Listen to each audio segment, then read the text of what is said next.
Okay, so I just had to come back and just give my initial reaction to the season finale of the Vampire Lestat. This is not the review. This is just how I felt after watching episode 7. I haven't watched it again. I will watch it again, but this is just how I feel in remembering what I watched on Sunday. The episode felt rushed overall. Like I felt the same feeling from episode 7 that I felt from episode 1. When I first watched episode 1, I really did not know how to feel. Like, I just felt like, okay. Like, I felt like I legit had been on a roller coaster and had got off and was trying to get my bearings. Like, I didn't know. And I was like, well, they did say that this installment will be completely different from the first two, and it will feel like you are watching a different show. So I was like, okay, I do feel that way. Let's just keep going. But I would say now that the season is over, which I feel is honestly criminal. Like, this season had 7 fucking episodes. I'm tired of production companies literally cheating the consumer, and I feel like cheating the talent as well. Like, why are we having 7 episodes? Lestat is such an important and integral character that we really have been talking about him these past 2 seasons, season 1 and season 2. Now, granted, I know they probably gonna keep it the same episode package, but this season could have easily been 10 episodes, and all of the episodes could have been good. Um, it just felt rushed, and a lot of things that they showed in episode 7, I feel as if because it didn't get the time that it needed to, it felt very surface level and I don't want to say basic or cheesy. It just felt as if, okay, I'm gonna just put this right up here and I'll come back to it. But at least we could say we talked about it. Um, and when I say that, overall from this season, which I feel like I'll talk about in another video, something about the way that this story, Lestat story, was presented, and I would say even written, feels like there wasn't as much care and attention to the characters as it was in seasons one and two. I felt like every character we met in seasons 1 and 2 felt intentional, even if they were small roles. They added to the storyline and really added to the character's development in a way that I didn't really see necessarily in this season. And with that being said, I will say that Louis is the most developed and the most well written character in a sense. Like, we've seen the most growth out of his character from start to finish. And with this supposed to be Lestat's backstory, especially with the way he wrote that book up, like, bitch, all this shit was lies. I really would have enjoyed for us to see what exactly were the lies. Like, from his perspective, like, what exactly did Louis, like, specifically lie about outside of the train scene with Claudia? What else? Because I mean, we obviously know that he did not agree with anything, and I know that that was kind of a point of contention for him and Louis throughout the season. And Louis was like, "Well, we can talk about the book if you want to," and then Lestat tries to act like he ain't pressed about the book. Well, bitch, you on a tour because of the book. I also feel as if we needed so much more backstory with Armand and Daniel. How did their relationship get from, I think, around episode 2 or 3, where Daniel is like outright cussing Armand out, pretty much like, you fucking deadbeat daddy slash vampire slash maker. You made me out of spite. Um, of all places, you had his birthplace for a vampire be New Jersey. Like, you just fucked him over. But like, all of a sudden, at the end of the season, Daniel is in cahoots with Armand, and not just in cahoots to kill, in their mind, Lestat, or at least attempt to kill Lestat and Louis. Louis from season 1 and 2 was Daniel's friend, especially after the revelation that he gave what really happened with the play in Paris. So we as the audience were extremely cheated to not even see that relationship grow and, I would say, advance to the point where Daniel goes from hating Armand to now that he's like he gonna ride or die for him, and he wants to not only just kill Lestat, like I could see that, but you want to kill Louis too. And granted, Armand was saying that, Louis knew about what I was doing to you. He knew I was keeping tabs on you. He was a lot more in the know than you want to believe. Why did we not get to see Daniel come to the realization of that, or even find that out, and to see how he changed in his viewpoint and his emotions towards Lestat, but especially Louis? It just kind of seemed like it came out of nowhere. Like you, like okay, we know that he mad, especially at that last meeting when he was all sunburnt and shit. He looked pissed off, but even then, we understand why he was mad at Lestat, because Lestat pulled that trick on him and made him think that he was giving him some good shit for the camera, but it was all in his mind. But we still have not seen why Daniel has now added Louis to this vitriol that he has, along with the vitriol he has for Lestat. Now, in this particular episode with Armand, the whole thing with Louis having his head cut off and it's like hooked up to machines, and we seeing how long he can survive without his head. When I first saw it, I was like, "Ugh." And granted, I'm not really icky about blood and guts. It was just like, do we need to see this? Like, why do we have to see Louis with his head? Because we know that Lestat don't have his head, but we see Lestat damn near in full body um throughout his, I would say, not a montage. I mean, as he's pretty much nearing death. But I have read that there's another part in one of the books that he like supposed to switch bodies into a mortal body or something like that. So I don't know. I haven't read any of the books yet. But another commenter said something, and I was like, "Ooh, that's interesting." But they were like, "Was it trying to refer back to when Louis had said in season 1 to Lestat when they were sitting in the they were sitting on the bench, and he was talking about what they did to runaway slaves? They would cut their heads off and post them up as like, a deterrent for the other slaves." And also in reference to Claudia saying that in episode 6, Louis had the etching that said that he was a slave. Which we remember Louis looking like, bitch, what? No, no, ho, that ain't me. Because even then, like, we never got the implication that Louis was a slave. Because, I mean, he wasn't. Technically, he was born after Emancipation Proclamation. I mean, we know how shit still went on in America. But he would not have been a slave. Like, what? He was born in 1878. He would have not been a slave. He would have technically been born free. So what? It's like, huh? Did y'all forget that Louis, and then considering his Creole ancestry and the wealth that he came from, now maybe his daddy or whoever might have been born into it, but even then, it gives me that they were free people of color that had, certain, whether it was their skin color, whether it was their last name, or they had enough money, but they were not slaves. I did not get that from Louis and his family. So it was almost like, wait a minute, who was in the fucking writer's room? Because that tombstone, I remember, said Louis was born in 1878. So he was not, he shouldn't have been a slave. But back to that moment when he was in, his head is literally in there with Armand, and Armand is trying to get him to talk. And it's like, talk about what, in a sense? Like, what does he have to own up to Armand?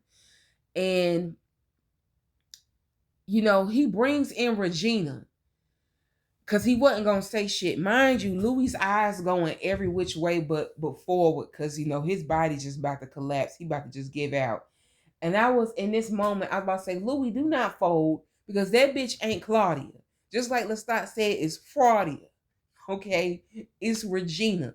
Do not be this fucking predictable that they can once again pull the Claudia lookalike years later, mind you. This is supposed to be years later after this has happened. After the initial, they paid for, I don't know, whatever you want to call a relationship. I was like, don't fold. But then he acted like he was about to start writing some shit, and Armand was like, okay. And he pretty much telling Armand, like, in other words, fuck you, you still lame, yada yada yada. But he ends up apologizing to Armand, which I appreciated what he said, because it does give another layer to their relationship and probably the dynamic. But at the same time, I don't feel like Louis was the person who really needed to give Armand an apology. When he apologized to Armand about how Armand's beginnings were from being a sex slave, and not just being a sex slave, being a child sex slave, because he says you were sold into this when you were what, 12? And that makes so much sense, because even though Armand is a old and one of the most powerful vampires, he still has this subservient nature about him that makes you, I feel like it's one of his superpowers, but I do think it is genuinely who he is. It's like when he was calling Louis Maitre and stuff like that, like why are you now taking the role that you are supposed to serve him? Like, baby girl, you older than him. You can wipe this motherfucker's mind clean. Why you acting like? That's what I'm saying. Did he do that with Daniel? Like, I mean, what happened with Alex?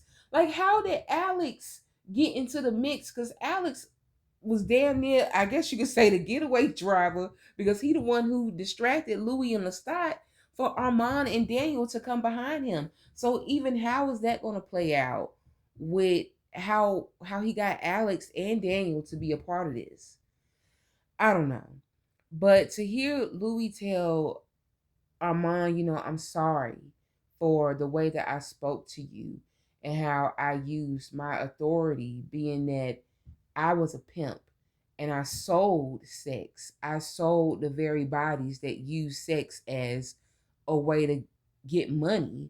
And you were a victim, not in Louis's, you know, brigade, but in his own way. How that possibly, I know, was possibly very triggering to Armand throughout their relationship. And I think that plays into the dynamic that they had at times, because even back in Paris, like I said, he would call him maître, or he almost felt as if he was giving up his power to Louis, like he was, serving Louis. And it reminds me of that argument that they had in season 2, episode 5, when Louis was like, I'm Armand and my daddy Vamp groomed me into a little bitch. And now when you go back and I'm like, Louis, were you like making fun of him for being like sold into sex trafficking? And then, pretty much taking on that role, and no, he's not using sex anymore, but he's always like trying to serve someone as if that's going to give him better treatment. So I do appreciate him apologizing to Armand in that moment, because I do think that he has used that dynamic to, pull rank, or I would say, even flex his muscle, like to try to, I would say, put Armand in his place, especially probably during times of arguing. But at the same time, I also don't feel as if Louis is the person to give him that apology. His mama and daddy are dead from what, about 600 or so years ago. We find out that his maker Marius is still living, because he was one of the keepers of Akasha. So I mean, unless Armand later on in another season finds out that Marius is alive, it's like other motherfuckers need to be apologizing to Armand instead of Lestat. I mean, instead of Louis. Do I feel like Louis is his own villain? Yes, he is. But the only person who he really has the most guilt, and I would say the person who he owes an apology to, is Claudia. Is Claudia. Yes, him and Lestat, child. Let's get on Lestat. Gabriella ain't shit for taking her son to watch them girls be burned, and including the little girl who was his age, that he was like, she came to our house and he played, and I think they played together. Bitch, you said you did that so he would know that there's a life outside of Auvergne. It was like, so that was your way of saying that you traumatized your son so that he could move on. I mean, I guess, but it didn't work because he was still 30 at home and he didn't leave until he became a wolf killer. So, ma'am, you just traumatized your boy just to fucking do it because you could. You know, it's just, huh?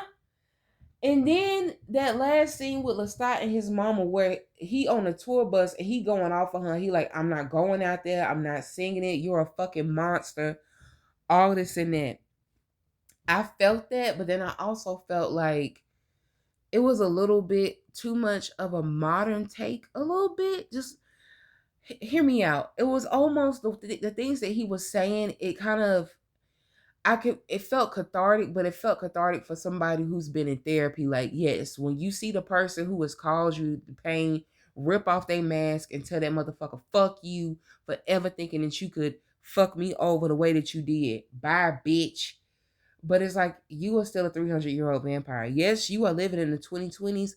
I don't know. It's not that I thought they was gonna duke it out. It's not that I was wanting him to slap the hell out of his mama. But I don't know. Like, I appreciate him cussing her out like, you a fucking monster, bitch. You done ruined my life. But I don't know. It was just kind of missing something. Um, I did like the scene of him sitting at the table with his fledglings, like all of them, and having a talk with them. But something about it just felt a little off. It not okay. The part at the end where he's like doing the noise that he said that Nikki made when he died. First of all, I feel as if back to Nikki. Him and Nikki should have been 2 episodes, and we should have been able to see Nikki die. Too much shit happened off scene. Like Nikki's death. What happened with Louis and Lemuel, Armand, Alex, and Daniel. All those things. And then Claudia didn't show up because she was like, bitch, I done said all I had to say to you. Bye, ho. I was like, Claudia gonna be Claudia to the end. She is her daddy's child. In his last hour when he sees Paul, who tells him that Louis does love him, he just has his way of saying it. That was one piece that I did not feel was necessarily cheesy, but I felt as if it was put in at the last moment, and if done right, it could have been really well. I mean, it would have been really, overall, I think it was a good thing to put that in there, considering that Paul is the last person that Louis ever said I love you to, and then he took his own life. So Louis is traumatized by that. Um and also Paul, I think, was one of the few people, even though Louis was frustrated with Paul's, religious, I would say, tirades, and just who he was as a person, taking care of him. I do think that Paul was probably one of the few people outside of Grace, or maybe Paul himself, that Louis felt that he could be most genuine with and most open and vulnerable with. So having that person be the person, even in spirit, tell Lestat to himself in spirit that my brother does love you. He just has a hard time of saying it, even though I still wish you were a woman. And when Lestat said me too, I was like, is that alluding to something? Come on, tell me. What is that supposed to be alluding to? Um, but yeah, I feel I know I missed some things, but the last episode felt like it was unfinished business. And maybe that's the way it's supposed to feel. But one thing that I can say about seasons 1 and 2. After they were done, I immediately wanted to go back and watch it because I just enjoyed it.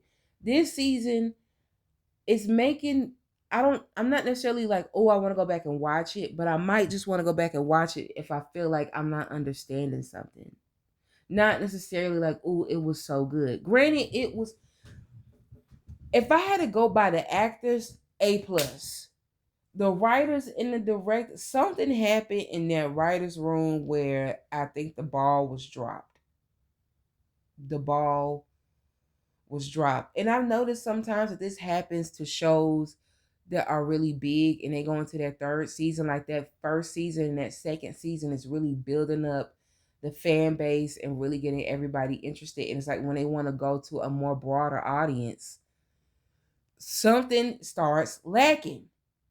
And that's why I feel like it was something on the writers and the producer side, because it damn sure wasn't the talent. Because Lestat, Sam Reed himself, I was thoroughly impressed with that man's voice.